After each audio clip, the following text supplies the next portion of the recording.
سلام به کانال مزه سلامتی خوش اومدید.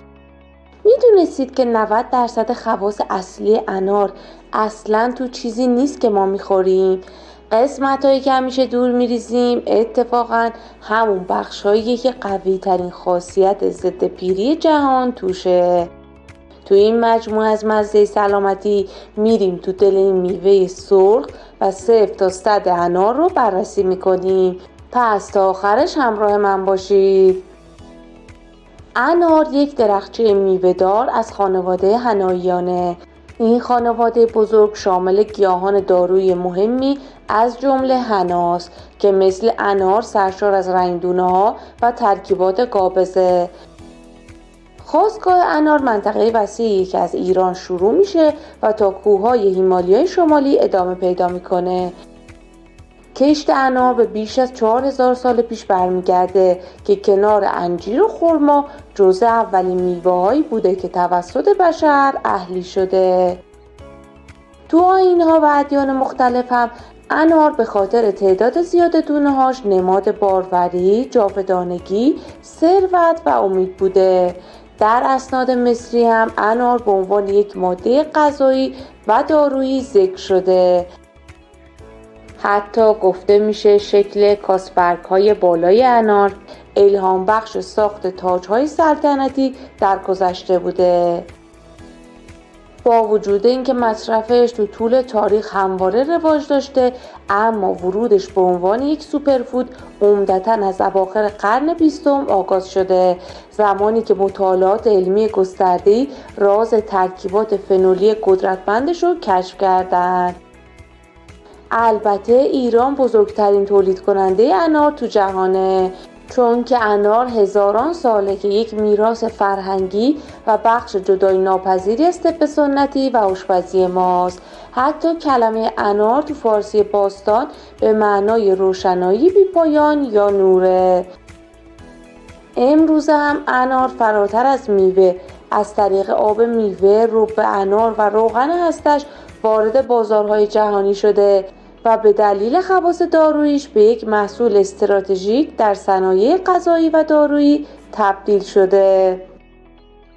اما ارزش غذایی انار چقدره؟ اگه 100 گرم از دونه‌های انار رو مصرف کنیم حدود 19 گرم کربوهیدرات دریافت می‌کنیم.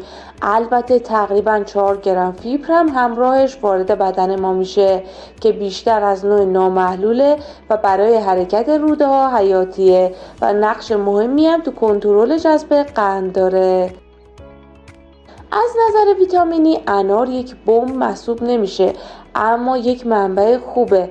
برای مثال 100 گرم از دونه‌های انار حدود 10 تا 12 میلی گرم ویتامین C، حدود 16 میکروگرم ویتامین K و 38 میکروگرم فولاد یا ویتامین B9 داره. اما تو حوزه مواد معدنی انار بیشتر به دلیل محتوای بالای پتاسیم شناخته میشه که به حفظ تعادل مایعات و الکترولیت‌های بدن کمک میکنه و نقش مستقیمی هم تو شل شدن دیواره‌های عروق و تنظیم فشار خون داره. همچنین انار حاوی منیزیم و فسفره. اما همونطور که گفتیم شهرت انار به خاطر ویتامین‌ها و مواد معدنیش نیست. ارزش اصلی انار تو ترکیبات فعال زیستیش به نام پلیفنول هاست. این مواد آنتی اکسیدان هایی هستند که رنگ و طعم گس انار رو میسازند. مهمترین این ترکیبات مولکول های بزرگ و پیچیده‌ای به نام پونیکالاژینه که یکی از بزرگترین منابع آنتی اکسیدانی در بین میوه هاست، حتی قوی تر از چای سبز و بلوبری. البته بیشترین غلظت اونها تو پوست و قشای سفید داخلی انار قرار داره و عامل اصلی قدرت ضد التهابی و آنتی اکسیدانی اناره. اما نکته مهم اینه که بدن ما برای استفاده از این ترکیبات اونها رو توسط باکتری های مفید روده به اورولوتین ها تبدیل میکنه که وظیفه محافظت از سلول ها در برابر آسیب، کاهش التهاب مزمن و حمایت از اتوفاژی میتوکندری ها، یعنی همون کارخونه انرژی داخل سلول رو به عهده دارند. که روند پیری سلولی رو کند میکنن. وقتی این ماده وارد جریان خون میشه به سلول ها کمک میکنه که عملکرد بهتری داشته باشن و استقامت بدن هم بالا میره.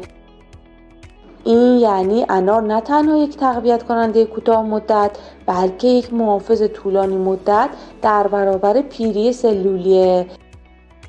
در واقع این فرایند همون دلیلیه که انار به خاطرش یک ابرغذا نامیده میشه. اما داشتن یک ترکیب خاص لزوما دلیل اثرگذاریش نمیشه. اولا درسته این ترکیبات قدرتمند تو تمام بخشای میوه حضور داره، اما غلظتشون یکسان نیست. میتونیم این تمرکز رو اینجوری دسته‌بندی کنیم: پوست انار قوی ترین منبع و تقریباً تا 90% کل پلیفنول های میوه اونجاست. بعدش قشای سفید داخلی و هسته چوبی اناره که غلظتشون همچنان بالاتر از آب یا دونه است. آب انار یا دونه انار هرچند حاوی آنتی اکسیدان هم هست، اما فقط سهم کوچیکی از این ترکیبات دارویی رو شامل میشه. به عبارتی دونه و آب انار بیشتر ویتامین ها، مواد معدنی و قند رو تامین میکنه، در حالی که قشا و پوست تامین کننده اصلی خواص ضد التهابی و ضد سرطانی هستند. یعنی اگه فقط دونه ها رو بخوریم و قشای سفیدش رو دور بریزیم، بخش اعظمی از قوی ترین خواص درمانی انار رو از دست میدیم. اما مسئله دوم اینه که حتی اگه بیشترین دریافت رو از این ترکیبات فنولی هم داشته باشیم، با این حال پونیکولاژین های انار مولکول های بسیار بزرگی هستند و جذب مولکول های بزرگ تو روده دشواره. همونطور که گفتیم باکتری های مفید روده باید اونها رو به مولکول های کوچکتر و قابل جذب به نام اورلیتین ها تجزیه کنه. و سوالی که اینجا مطرح میشه اینه که آیا همه ما باکتری های لازم برای این تبدیل رو تو بدنمون داریم؟ مطالعات نشون داده که تنها حدود 30 تا 40% افراد میکروبیوم روده مناسب برای این تبدیل کامل رو دارن. یعنی وقتی این باکتری های ویژه رو نداشته باشیم، فرایند تبدیل یا بسیار ضعیفه یا اصلا رخ نمیده. البته پونیکولاژین های تبدیل نشده هم خاصیت آنتی اکسیدانی دارن و بخشی از منافع التهابی انار رو تامین میکنن. اما منافع عمیق‌تر و طولانی مدت انار یعنی بهبود عملکرد میتوکندری ها و خواص ضد پیری عصبی به شدت کاهش پیدا میکنه. به همین دلیل امروزه مکمل های اورلیتین به شکل مستقیم تولید شدن تا این مشکل بیولوژیک رو دور بزنن. البته قیمت این مکمل ها هم بالاست و هنوز برای استفاده عمومی رایج نیست. خب حالا با توجه به اینکه ما معمولا دونه انار یا آب انار رو بدون پوست و قشای سفید و یا هسته سفتش مصرف میکنیم، حتی در صورتی که جزء این 30% افراد خوششانس هم باشیم، به نظرتون چقدر باید انار مصرف کنیم که به دوز مناسب اورلیتین برسیم؟ به نظر شما آیا راهکاری وجود داره که بشه نهایت استفاده رو از این ماده خوراکی ارزشمند ببریم؟ تو ویدیوی دوم یاد میگیریم چه روش‌های جذب واقعی انار رو چند برابر میکنن و انار رو تبدیل به یک بمب ضد پیری واقعی میکنن. پس لایک و سابسکرایب یادتون نره و تا اون موقع هم مراقب خودتون و سلامتیتون باشید.